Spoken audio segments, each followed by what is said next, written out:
बनाई है ना कहीं। कौन सा स्मार्ट सिटी बना है बताओ, एक का नाम बताइए।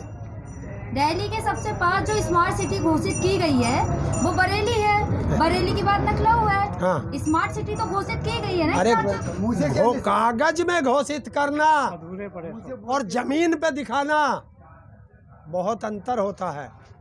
देश के अंदर तो प्रधानमंत्री संसद में भी कह रहा है एमएसपी थी, एमएसपी है, एमएसपी रहेगी। कोई से किसान ने कहा एमएसपी नहीं है? एक किसान ने भी नहीं कहा। हमने कभी कहा ही नहीं कि एमएसपी नहीं है। हमने कहा है ये कम लोगों को मिलती है, 6% लोगों को मिलती है। इसको कानूनी जामा पहनाओ ताकि हर किसान को मिले, इससे कम पे कोई खरीद ना पाए। ऐसा नहीं लग रहा कि किसान अपनी जिद पे अड़े हुए हैं? क्यों भाई, किसान ने क्या जिद की है? किसान ने कहा था कि तुम मेरे लिए फांसी का फंदा संसद में बना दे कोरोना काल में। देखिए, कोई भी राजा जब योजनाएं लाता है वो प्रजा के लिए लाता है, और जब प्रजा को ही पसंद नहीं है तो वो थोपी जाती है और उसको डिक्टेटरशिप कहते हैं, तानाशाह। आप कर रहे हो, कोरोना की गाइडलाइन तो किसान शुरू से नहीं फॉलो कर रहे और कोरोना फिर इतना ज्यादा बढ़ गया है। कोरोना की लाइन को जब देश का प्रधानमंत्री फॉलो नहीं कर सकता, देश का गृह मंत्री फॉलो नहीं करता, तो आप जनता से कैसे वो करते हो? आपने कोविड की बात कही है तो वही प्रधानमंत्री जी ने फिर से दोबारा कोविड की बात कही है कि दोबारा कोविड आने वाला है, लॉकडाउन लगने वाला है। तो क्या कहीं अगर दोबारा लॉकडाउन लगता है तो इस किसान आंदोलन को उसका फर्क पड़ेगा कुछ? अब ये लॉकडाउन लगाएं चाहे इमरजेंसी लगाएं, किसान नहीं उठेगा। ये किसानों को रोकना चाहते हैं कि इधर तक ना हमारे आंदोलन आप को कहना चाहते हैं कि कोविड का कुछ ना कुछ असर तो आंदोलन पे होगा? कुछ नहीं होता। कोरोना से देश के अंदर भय पैदा कर रहे हैं। आप मुझे बताइए, कोरोना जहाँ जहाँ आंदोलन होगा कोरोना वहाँ होगा, और जहाँ प्रधानमंत्री इतनी बड़ी बड़ी रैलियाँ कर रहे हैं वहाँ कोरोना नहीं है।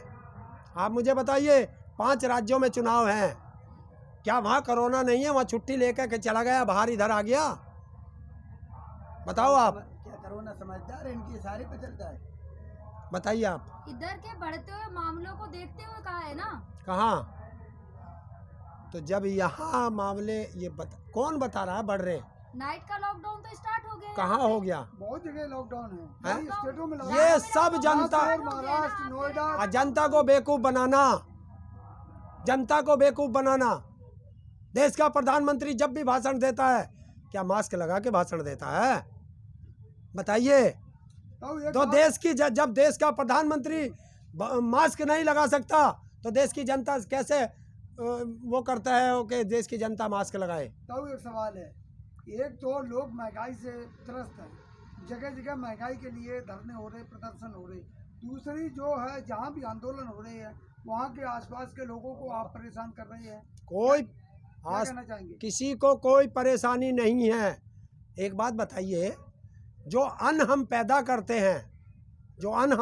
करते हैं वो जो आसपास के लोग हैं वो नहीं खाते? क्या उन लोगों को गैस का सिलेंडर फ्री में मिल रहा है, या उनको 100 रुपये लीटर जो है पेट्रोल नहीं मिलता? वो महंगाई से त्रस्त नहीं है? क्या वो 150-200 रुपये केजी का गेहूं खा सकते हैं? ये पूरे देश की लड़ाई है। और अब ये ना किसान आंदोलन बचा, ना जन आंदोलन बचा, अब बचा है ये वो क्या कहते हैं, आज़ादी की लड़ाई। अब देश को इन तानाशाहों से आज़ाद भी कराना है, ये ध्यान रख लेना। और अब वही चलेगा, एक नारा और चलेगा कि तुम मुझे, जैसे सुभाष चंद्र बोस जी ने कहा था ना कि तुम मुझे खून दो मैं तुम्हें आज़ादी दूंगा। तो अब किसान ने कहा है तुम साथ आओ, हम आपके रोटी को ताले में बंद होने से बचाएंगे। और देखो, ये कहते हैं प्रधानमंत्री झूठ बोलता है, मैं साबित करता हूँ इस बात को कि उन्होंने कहा है कि घाटे की कंपनियों को हम नहीं चला सकते। देखिए, जो भी प्राइवेट में गया वो देश को लूट करके भागा है। जितने भी प्राइवेट बैंक थे, जो भी डिफाल्टर हुआ वो प्राइवेट बैंक हुआ, जनता का पैसा लूट के भाग गया। उसको मर्ज किया सरकारी बैंकों में, तो तभी तो सरकारी बैंक उसको बचा रहे हैं। और LIC एक ऐसी कंपनी है हिंदुस्तान की जिसने आज तक हिंदुस्तान में घाटा नहीं दिया, वो हमेशा सरकार को प्रॉफिट देती है। अभी 100 करोड़ या कितने उसने अभी दिए हैं कोरोना काल में। 30 लाख करोड़ रुपए उसने भारत की योजनाओं में लगा रखे हैं और ये उसको बेच रहे हैं। क्यों? कि प्राइवेट कंपनियों को LIC में उस कंपनी ने टक्कर दे के रुकने नहीं दिया। तो पूंजीपतियों ने अब निगाह रखी है कि इस LIC को घेरो और इसे बदनाम करके इसे खरीदो। आप लोग लेकर आए थे 3 बिलों की चर्चा, अब तो बिलों की चर्चा कम होती है, आप दूसरी चर्चाओं में उलझ गए। अरे देश बिक रहा है। मैंने कहा ना, जब आए थे किसान और अब ये जन आंदोलन है। अब इसमें आपको नहीं लगता कि पहले एक लड़ाई लड़ ले, फिर बाकी लड़ाइयाँ एक एक करके लड़ेंगे आप सारी एक साथ? क्या हम भी आज़ादी की लड़ाई के तरह 90 साल तक आप हमें लड़ाना चाहते हो? जो होगा इसी आंदोलन से होगा, इससे तख्ता भी पलटेगा और इस झांसाराम को भी भगाना पड़ेगा। आज ही की रिपोर्ट में राकेश टिकैत जी ने सुबह मीटिंग में कहा है कि जो कंपनियां हैं हम उनमें ताला लगाएंगे, तो कहीं ना कहीं ये होगा। क्यों नहीं होगा?